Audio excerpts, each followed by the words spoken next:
So this week we're going to be talking about Christmas trees and trying to settle that debate that comes up every single year. Is it more environmentally friendly to buy a Christmas tree, a real Christmas tree, or to have a plastic one? Well, I've got to tell you, there's a third way, and I haven't done it this year. I haven't done it this year because I've only just found out about this.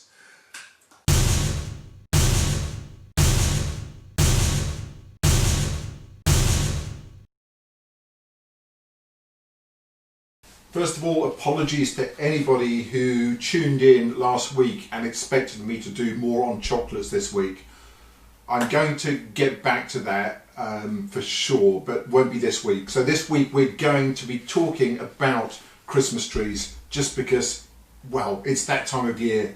So when all this Christmas malarkey actually started in the 16th century in Latvia, what they used to do is they used to put a baby Jesus on top of the Christmas tree.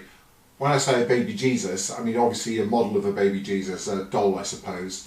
And then they would decorate the tree with candles, and the candles were supposed to signify the stars. Pretty dangerous, you would think. And today the danger is still there. It's not as immediate, but it's every bit as dangerous to you, to me, to my family, to your family, to the planet. And let me tell you why. In the USA, about 24 million real Christmas trees are sold every single year. On top of that, about 60 million households choose to have fake trees. In Europe, it's about 50 million live Christmas trees and 150 million fake trees. And the jury is out on how long people will keep a fake Christmas tree for. So if you read something that's pro fake Christmas trees, they'll say 15 years. If you read something that's pro real trees, they'll say 5 years. What I'm going to do, well, for two reasons. One, to go right in the middle of that and say 10 years, just to go in the middle of it. And the other one is for the easy maths. Okay, so we're going to work on people keeping a fake Christmas tree for 10 years. Just for the easy maths, and it's right in the middle of those two extremes. You may keep yours for 20 years, you might keep it for 2 years. We're just going to use 10. I think I'm going to put you away now. So let me tell you first how I bought my tree, which is what I do every single year, is I buy a live tree. When I say a live tree, roots cut off. I bring it home, I put it up, and I decorate it, and that's wonderful. And I've always thought that that is the best way to go. Makes sense to me. So I bought my tree from a place called Home Base, which is 300 yards down the road. I was actually able to carry the tree home without using a car. So that's good. What I didn't realise until I got it home, although it's actually made in the British Isles, it's actually made in Inverness, which is about 600 miles away from me. So there's a fair amount of, well, no air miles, but miles to get it here. So it's going to add to the carbon footprint. But for the purpose of this video, what we're going to talk about is you buying your tree locally. Quite often you can get the suppliers of Christmas trees to actually deliver to you, which makes more sense because they're delivering to dozens of places at the same time. So the carbon footprint is reduced because of that. So I would suggest you do that rather than going out to pick it up. So anyway, so based on that, let's just we're going to go into some numbers here. We're going to talk about real trees with the roots cut off first. And one of the things that you gain by growing a tree, it absorbs carbon. You understand this. So a 6-foot tree has probably absorbed about 20 kilos of carbon in its lifetime. So you start off with a tree that's absorbed 20 kilos of carbon. If you dispose of that tree by throwing it in your trash, which you shouldn't do, by the way, your carbon emissions will be 16 kilos. So that's a planet win by 4 kilos just by having a real tree. But there is something else, and thank you Rob, my friend, who I thought you were, for pointing this out. What about the plastic netting that came on the tree? If you buy a tree from a garden centre or wherever, you know, side of the road, they put them in a plastic netting now. I suspect you've all seen them and you know exactly what I'm talking about. My local recycling says I cannot put that plastic netting into the plastic recycling, so it's trash. So that has to go in the trash, and it's important that you check where that goes. Don't throw out your plastic recycling just because it looks like plastic. Check with your local authority, find out where it goes. But anyway, that's about 25 grams. So we've got to build this into our calculation here. Essentially 25 grams of plastic is 0.2 grams of carbon emissions. So that's what we're going to work on. And we're going to do the 10-year thing now, okay? So we're just going to say that every year you buy one of these trees, and your carbon absorbed is going to be 200 kilos. That's 10 times 20. Yes, 200 kilos, simple maths, that's why we're doing 10 years. Your carbon emitted is going to be 16 kilos times 10 plus 2 kilos for your plastic. So that's 162 kilos. So well done. You're saving the planet. Well done. Unless it's travelled 600 miles to get here, in which case you're probably not. I don't know. But really, buy local if you can. When you dispose of your tree, if you burn it,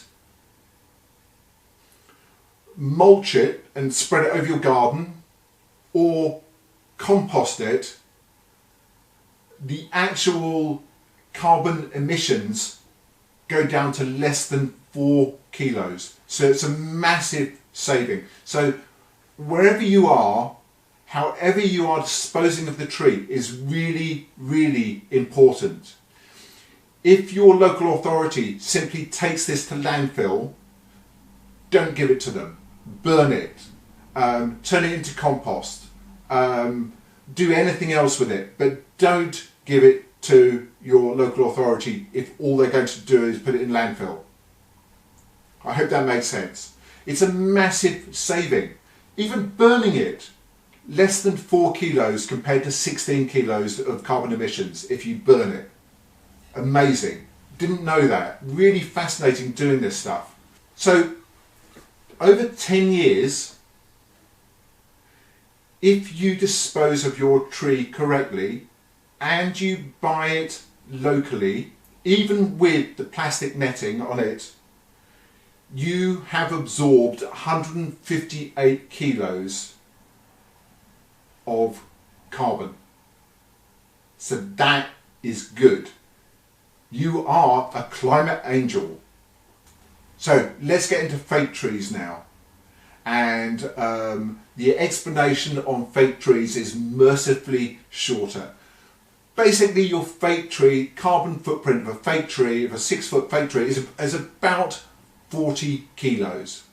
So if you keep it for 10 years, that's 40 kilos over 10 years, compared to saving 158 kilos if you buy a real tree. So the difference is 198 kilos to the real tree, buy the real tree. So if everyone decided to ditch their fake trees and use real trees instead, in the USA and Europe combined, we would reduce our carbon footprint by 41,580 tonnes per year, which interestingly is just a little bit more than the amount of Ferrero Rocher packaging that we throw away every single year. You had to see last week's video for that if you haven't seen it. But that actually equates to 4 times the weight of the Eiffel Tower, the proper Eiffel Tower, the one in Paris, not your little mini one in Las Vegas, the one in Paris, 4 times the weight of the Eiffel Tower every year we would save in carbon emissions. That's incredible. That is incredible. So I think the message is clear. Or is it? Because there is a third way, and this might be a solution, particularly for the USA, and I'll explain why. There's a thing called tree rental, which is becoming more and more fashionable. I was able to find a local tree rental within about 5 minutes of looking on the internet. So they're everywhere. And what they do is you actually rent a tree from them, a live tree in a pot. You take it home for the Christmas period, and then you give it back, and they will deliver it to you and pick it up again. So what is the carbon footprint of that? Well, there is no real carbon footprint apart from the delivery cost, and if it's local, it's negligible. It's only going to absorb 20 kilos of carbon. So bizarrely, it's not as good as buying a tree every year and saving carbon every single year, because another tree is planted, and another tree, and another tree, and another tree. They're good for the environment, they absorb, they do all the right things. It's generally a good crop. But of course, another way to do it is to grow your own in a pot and have it like a house plant that you keep outside and bring it in for 1 month of the year. Why do I think this is the answer for the USA? Well, you have Thanksgiving there. We don't have Thanksgiving here. So when you buy a tree, quite often you'll buy a tree that's got to last you from Thanksgiving through Christmas, whereas we only have to do the 12 days of Christmas.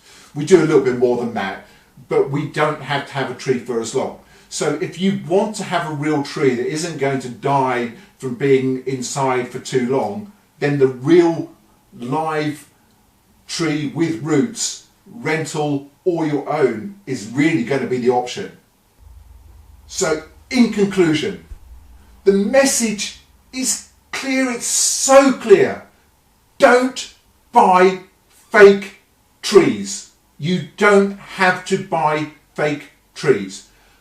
Don't buy them. Let me just be really, really clear about this. Don't buy plastic trees. That's the message. So on that note, I would like to wish you a Merry Christmas, Happy Holidays, Happy New Year. Hopefully I will be doing more on chocolate next week, as promised this week, but then this came up. So please, if you care about this stuff, please do subscribe to my channel. It's completely free to do so. It's also free to comment. It's free to like, and it's free to share. Help me get the message out there. Please share this if you can. Like it, comment, subscribe. Thank you for watching. Hopefully you will see me again next week. If you want to see a couple of other Christmas related videos that I have done, I put one out last week on Ferrero Rocher, who are basically climate criminals, and I did one about 3 or 4 weeks ago about using glitter over Christmas. So please do check those two out. Please tune in again next week. Subscribe, like, comment, share. Thank you so much. Merry Christmas and goodbye.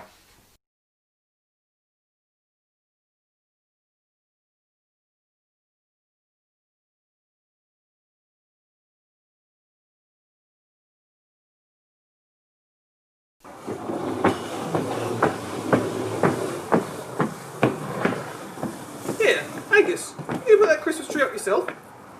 Don't be silly. I'm going to put it in the dining room.